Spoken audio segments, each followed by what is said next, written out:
This tape is a continuation of the 17 points for delivering a dynamic speech, which began on the previous tape in this series, Speaking with Power and Passion. Quality, ladies and gentlemen, do your work. High standards for what it is that you do. Set high standards for yourself so that it will be a memorable occasion. Where's the person? You said, Rose, earlier during the lunch break, Rose, you said you and some friends drove 140 miles for how many weeks? For 5 weeks. The point that I'm making, if you put together quality presentation, people will drive 140 miles to hear you and bring their husbands and their children and their friends. We have a guy, DeWitt, drove here from New York. Where's DeWitt? Yeah, he's outside. He drove from New York to be here. All right?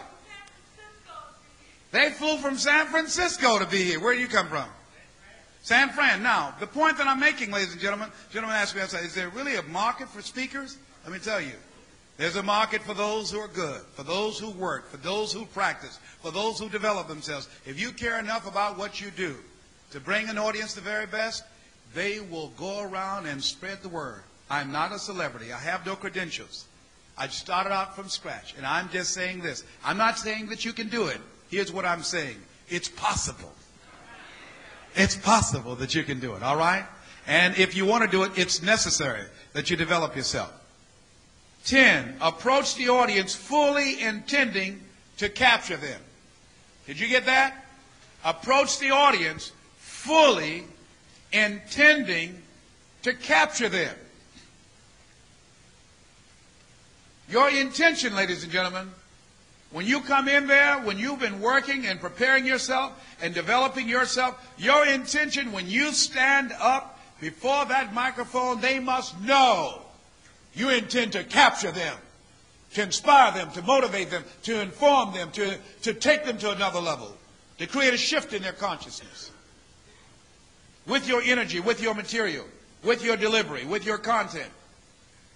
If you intend to capture your audience, you've got to spend some quiet time by yourself, reflecting on the speech. I visualize the speech. I go over the speech over and over and over again in my mind. I see the audience standing, responding, applauding. I see them laughing at the jokes. I see them glued to every word that I'm speaking. You've got to get into it. You want to speak from your heart. The stories that you tell. You don't want to just tell the stories. You don't want to just throw them out there. You want to experience the stories. You don't want to just connect with your audience, but you want them to walk away with the spirit of you still on them. You want them to walk away feeling that I will never be the same again because of this speech that I just heard. They will feel your energy. You will connect with them, but you'll take them to another level because of this experience. In order to get there, that calls for concentration. That calls for focus. That calls for getting still. There are a lot of distractions going on. People trying to talk to you, asking for autographs in many cases, programming going on the whole time. But you've got to find, even while you're at the table, even before they call you up, you've got to get still and start getting your thoughts together so when you stand up, people know something is about to happen. Let's listen. Let's tune in. Let them know by your facial expression. Let them know by your body language. Let them know when you open your mouth that this is the place where you're supposed to be. I am the messenger, and you are the audience. 11, work your points, your techniques, and your special stuff to your highest capacity. Work your points, your techniques, and your special stuff to your highest capacity. Selling yourself as well as your ideas. Selling yourself as well as your ideas. Now I want to break something down for you. Every 10 people that you hear, every 10 people that you speak before, here's what's going on with them. Every 10 people. Number one, you got 3 people out of 10 who just want information. Write this down. They want some information. They don't want to be motivated. They don't want to laugh. All they want is information. All right? Then you got another 3 out of that 10. They want to laugh. And whatever you say, every opportunity they get, they're going to laugh. They just want to be human. They want something funny to laugh at. And then you got another 3. They don't want information. They don't want any humor. They just want to be motivated. They just want to be inspired. And you do that. You include something inspirational in your presentation in that mix, and you're going to get them. But then there's another person out of that 10 that you can provide information, you can provide humor, and you can provide inspiration, and you are not going to move them. They're going to sit there and look at you like this. And when everybody else stand up and give you a standing ovation, they'll still keep their seat. And you didn't get them. And while 10,000 people standing, you will see the one who sat down. And your ego will tell you, go ask that one why they didn't like it. There's some people, ladies and gentlemen, that you're not going to reach. How many of you found that to be the case? Raise your hand. All right? So you want to give a presentation that includes some information, some humor, and some inspiration. 12, listen to the listening. Observe how the audience is receiving you and your message. Listen to the listening. Observe how the audience is receiving you and your message. A lot of people, most speakers do not listen to the listening. So when they lose the audience, they don't even know. When there's a conversational buzz going on, because they have not trained themselves to speak and to listen to the listening and see how well they're being received, they miss out on the cues that will give them some indication that they need to inject some humor now, or maybe the microphone is not effective for them as serving their interest, or maybe there's some other distractions that are going on, or maybe the room is too hot or too cold or uncomfortable. So you don't want to just continue to ride that dead horse. Now you got to do something else. You got to have something else that you got to pull out of your bag to take them to the other level, to take you where you want to go. Because if that doesn't work, you've got to have some backup material that you can still bring in there. Say, wait a minute, maybe I need to fit this, or maybe I need to leave this out, or maybe it's going too long. Do you follow what I'm saying? So what I'm saying is there's no guaranteed path. If you get on the path and you decided this is what I think it's going to be, you go on that road, and that's not getting, it's not clicking, because sometimes an audience has a personality all its own. You can tell one story to one audience who will laugh, tell it to another story, another audience, and they don't laugh. What's the difference? I don't know. So if that doesn't happen, and you didn't get any laughter there, now you've got to pull something else out to trigger laughter. You've got to experiment to find out what other buttons I need to push in order to get them to go where I need them to go. That's why it's important to have an unlimited reservoir of stories, of quotes, of statistics, of different methods and techniques that you can pull from in the event that what you thought they might want did not work. That's why we have cars with new tires and a spare tire in the trunk. You got to have some backup. Pace yourself when approaching your closing. Gather your thoughts to review your points quickly. Pace yourself when approaching your closing. Gather your thoughts to review your points quickly. Yeah, so part of what I'll say, I don't know what you want to do. I don't know where you want to go. Here's what I do know about you, that you got greatness in you.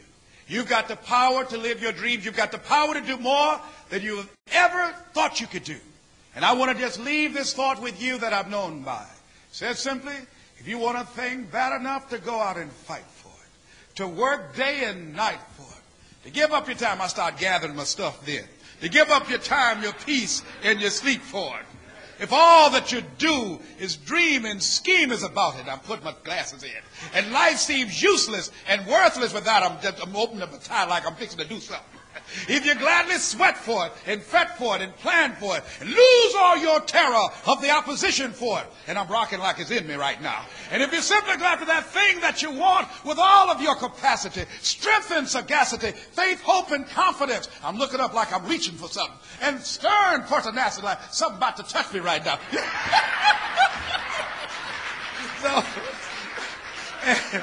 And the audience will get excited with you going up in there like that. You know, that's why people go to church and they stand and say, go ahead now. Go ahead, go. Watch it. But did you see him, honey? Oh, he gone now.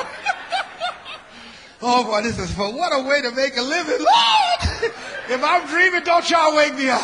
Y'all say, let that fool sleep. Let him sleep. Oh, boy, I just hope I ain't dreaming. Oh, I'm so glad to see y'all here. All right. And my children glad y'all here. My mama, too. Okay? All right, let me go on up in here. So you close your speech. Now, close your speech so strongly that you and your message will be remembered after the speech has ended. Close your speech so strongly that you and your message will be remembered after the speech has ended. A person said to me earlier today that after I ended the speech at the pavilion, speaking before 7,000 people and said, March 4th, that people out in the parking lot were saying to other people, March 4th, March 4th. Raise your hand. Is that the way it happened? Yeah, they said March 4th. See, so what I'm telling you is not theory. This is what I have done. Now, did I just start off doing it like that? No. Practice makes what? Improvement. I've been working to perfect it, working with it. Close your speech so strongly that you and your message will be remembered after the speech has ended.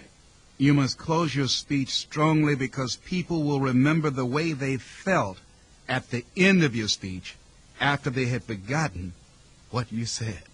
And that's real. When you close your speech strongly, people leave the auditorium thinking, I would like to hear him or her again.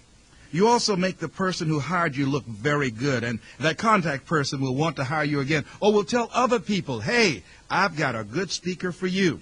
Many times people remember the end of your speech much more than the beginning of the middle. I've seen people who started off real dead, real boring, but they ended their speech on a high note. And folk really enjoyed it. Now, it is important for you to realize that people can feel you. I think that people, when they hear you speak, they must know you love this. Not because you tell them that, but because they can feel that. And if you love speaking, you take the time to work. You experiment. You will be an ongoing student. You'll never be satisfied with yourself. You do some work that you feel proud of, but you know, hey, it's only the tip of the iceberg. People are going to come up to you and say, that was great. Many times when you know within yourself it wasn't great. But they want to keep your spirits high. You know, they don't want to deflate your little ego.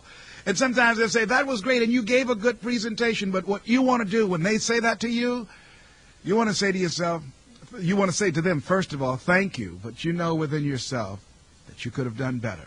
And you want to go back to the drawing board, pat yourself on the shoulder and say, I've done good, but then go back and work again and say, what is it that I can do to take it up to another level? And that strong ending is very important. In fact, when I start developing my speech, I always start at the end and then I go back. Once I know where I'm going at the end, once I'm clear what the end is going to be, then it's easy for me to put the rest of the speech together.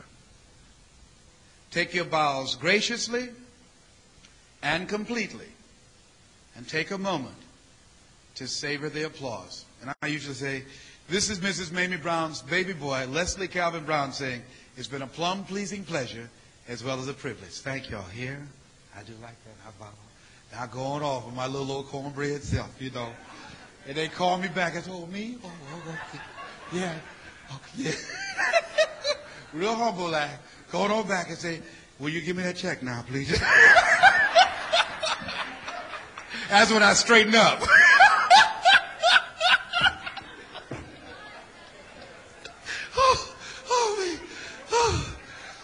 I tell y'all, don't wake me up. Leave me alone now. Assess your presentation. Get feedback. Listen to the tape. Assess your presentation. Get feedback. Listen to the tape. And ask yourself what might have worked better and what deserves to be repeated. Assess your presentation. Get feedback. Listen to the tape and ask yourself what might have worked better and what deserves to be repeated. Some stories you might take out next time, or something else you might keep there and say, well, this is great. I'm going to keep this here. I know this worked. I can't tell you how important it is that you tape yourself. I will repeat that over and over and over again. Because when you are able to listen to your presentation after you have done it, you discover some things that went on that you weren't even aware of. And sometimes you will get some inspiration. And if you don't tape it, you won't know what that was. You won't be able to recapture those moments. So you want to take some time now to look at this presentation. Now, in my case, I can't hear a tape right after I've done it. It takes me some time. I've got to put some distance between me and that tape so I can hear it objectively. And you want to get some feedback. People will get different things from your presentation. In my DJ story, I have a line that says, drink, rock, drink. Now, that line always causes laughter and applause when I use it. I said that line the first time, not even knowing that it would get that response. And once it did, then I started working it. Now, unless you go back and listen to the tape, you will forget what worked and what didn't. There are other things I said that I thought would work and they didn't work. I thought would be funny and they weren't funny. And I heard that on the tape. Sometimes you can improve your speech by just changing the rhythm or pacing the humor out better or taking a story from the middle and putting it at the end. And one of the things I talk about, particularly when I do my DJ rap, my wife said to me, hey, there's a way in which you can emphasize that better. I said, what do you mean? She said, well, go through it. And I said, well, this is me, LB, Triple P, Les Brown, your platter playing Papa. There were none before me, and there will be none after me. Therefore, that makes me the one and only. Young and single and love to mingle, certified, bona fide, and indubitably qualified to bring you satisfaction and a whole lot of action. Look out, baby, I'm your love man. She said, no. She said, wait. She said, don't run to love man. She said, do it slow when you get to love man. Emphasize, I'm your love man. Why? She said, just put more expression in that. You'll be surprised. Gladys was right. So when I started doing it again, and I got to the end of, look out, baby, certified, bona fide, indubitably qualified to bring you satisfaction and a whole lot of action. Look out, baby, I'm your love man. When I did that, I saw a difference in the audience response to it. Got tremendous applause. Got applause before, but it was much stronger. I say, hey. So you can put more texture to it. I remember when I tell the story on one of my tapes about taking my mother to the house that I purchased for her. And when I first told the story, I said, I drove up to the house and I said to Mama when we got out of the car and went in and going toward the house, I said, Mama, this is for you, and gave her the keys. And a friend said, no. You can work on this better. Is that right? Yes. Describe it. Put some more texture. Let us see her. And then I said, oh, what do you mean? And then when Mike started talking to me about it and painting a picture, how did she look? What was unusual that day? I said, well, it was a beautiful day as we were driving there. And I got out and I went around to the door to open the door for Mama to get out. And Mama got out kind of slow. She's much older now. And as we began to walk toward the house and she was holding my arms, I just couldn't contain myself. I just couldn't hold it anymore. I was about to burst wide open. And I turned to her and I said, Mama, I told you that I know the people who own this house. Mama, I was just teasing you, baby. Here are the keys. This is your house. I bought it for you. And she said, no. I said, yes, I did, Mama. And she went in and as she looked around, tears were in her eyes. And she walked from room to room and looked with amazement and said, thank you, Jesus. Oh, my God. Nobody ever could have told me that this could have ever happened to me. But Leslie, when I walked in that house that day and saw that lady standing in the corner holding you and your brother against her, and she said, "Would you take them, lady? Would you take them?" And I said, "Yes." My friends told me that I was a fool not having a man. How was I going to raise some children by myself? And I said, somehow the Lord will make a way. Nobody could have ever told me that it would come to this. And y'all have already blessed me by being good children. Thank you, Jesus. It made all the difference in the world. The only way you can take your presentation to another level and make them better and finally great is to continually be aware of what you are doing, working with it and concentrating on it. And as you focus on it, eventually it will reveal its secrets to you. Eventually ideas will come to you. Impressions will come to you. Eventually you will be led and guided, and thoughts and quotes will come at the appropriate time. You'll be inspired. There will be times when you're speaking, you will know it's not you. You're just a channel. Great speeches, ladies and gentlemen, don't just happen by accident.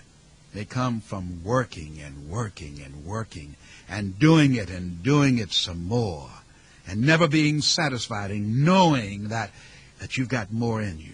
Always remember, you can always better your best. Move on. Get this speech behind you and get ready for the next one. Used to be's don't make no honey. Well, I used to be bad, honey. I used to give real good speeches, you know. But I ain't doing that today. Hello, this is Les Brown. I want to talk to the beginning speakers, or someone that is thinking about speaking, and you have this message in you that you'd like to get out, but there's something that's been holding you back, and that something is called fear. I want to talk to that fear in you right now. I know about that fear.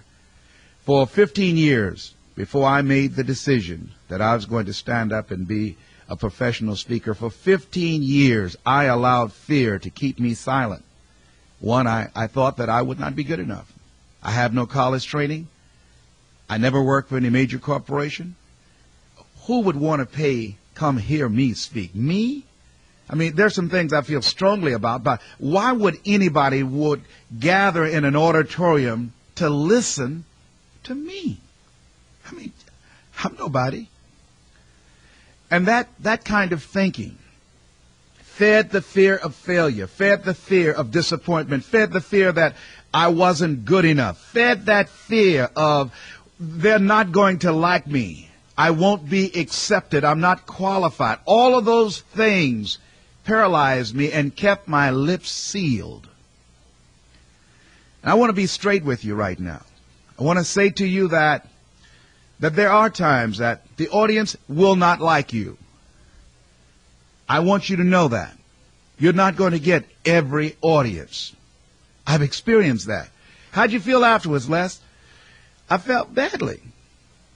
And I looked at myself, I listened to the tape, I went back to the drawing board and say, what did I do wrong? What is it that I can do to improve myself? And I worked on it. I've been intimidated by other speakers. I've been on programs where the speaker before me was so good and got such an incredible response from the audience, a standing ovation. I said, oh my God, I really don't want to come up behind that speaker. I had a program I'll never forget. A young man had to speak before me, and he was so powerful, and I was the guest speaker, but he was a young kid that had been invited to speak there at this special program honoring Dr. Martin Luther King, and he did the I Have a Dream speech, and I've heard a lot of people try to do it, but on that day, he did that speech with the power, with the magic, and mesmerized the audience to such an extent. When the pandemonium died down, everybody was walking out, and they said, oh, Les Brown is supposed to speak.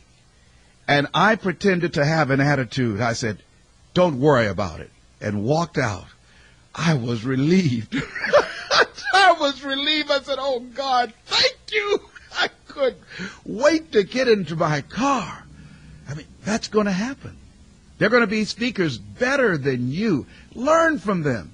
He and I became friends, and I brought him on other programs, and I learned from him, a young man much younger than I am.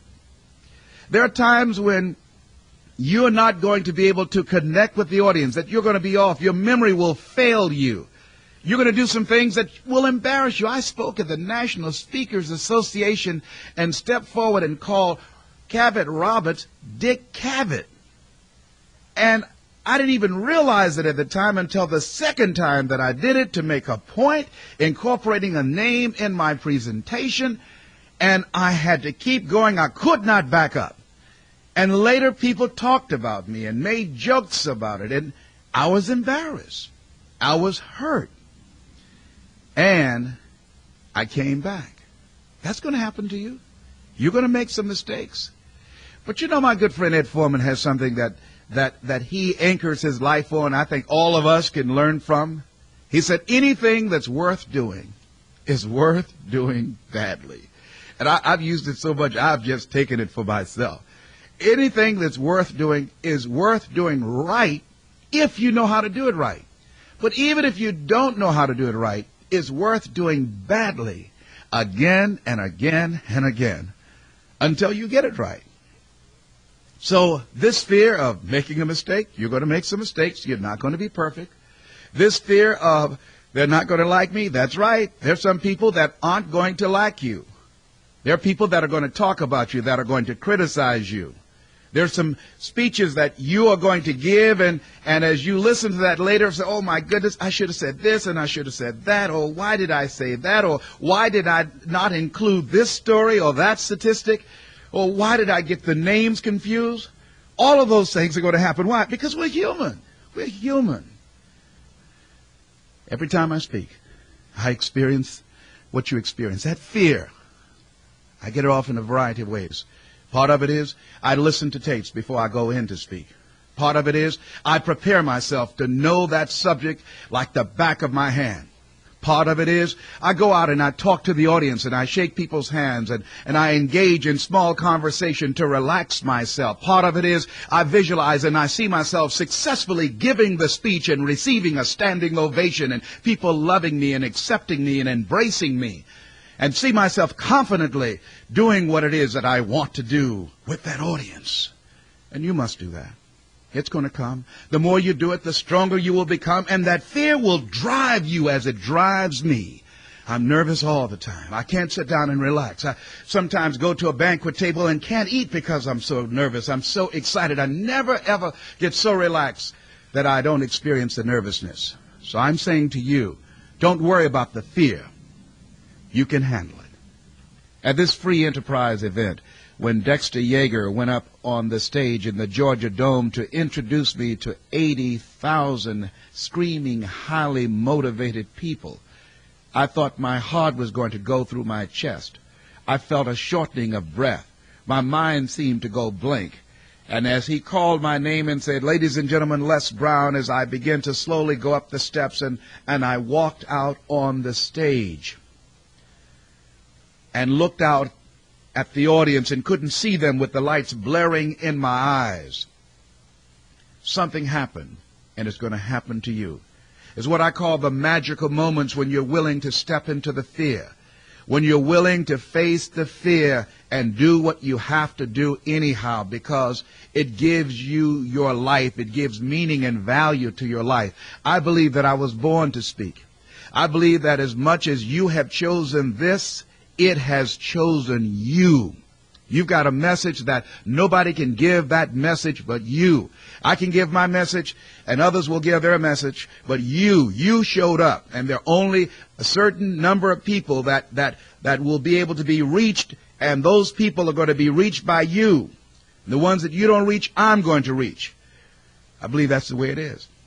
And I had a magical moment that when I opened my mouth, I was amazed because I realized that it wasn't me. You're going to have moments when you speak, moments of inspiration, these magical moments when the words will flow. Everything will be together. And you will want to stop at different moments and say, excuse me, are you taping this? This is a profound moment here. It's going to happen. When you know it's not you, where did that come from? The ideas, the quotes, the statistics, the stories, the pauses, the humor, those gripping moments that pierce the heart. It's going to happen for you. It's going to happen for you. Believe me, it's going to happen. Will it be easy? No. Will it happen all the time? No. No, it doesn't happen all the time. Why? I don't know. I don't know. I say that if you love speaking, if you love to help people, if you are a continuous student, if you be humble, if you work on yourself to be in alignment with the message that you bring, speaking will reveal its secrets to you. You will overcome the fear. You will experience it and go on and do what you have to do, and that is to empower people to live their dreams. Zig was right.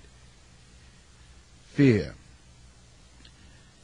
is false evidence appearing real. Somebody said fear knocked at the door. Faith answered it, and nobody was there. This concludes the third CD in Volume 1 of the Les Brown Success Series, Increasing Your Presentation Power by Speaking with Power and Passion. Please go on to CD number 4.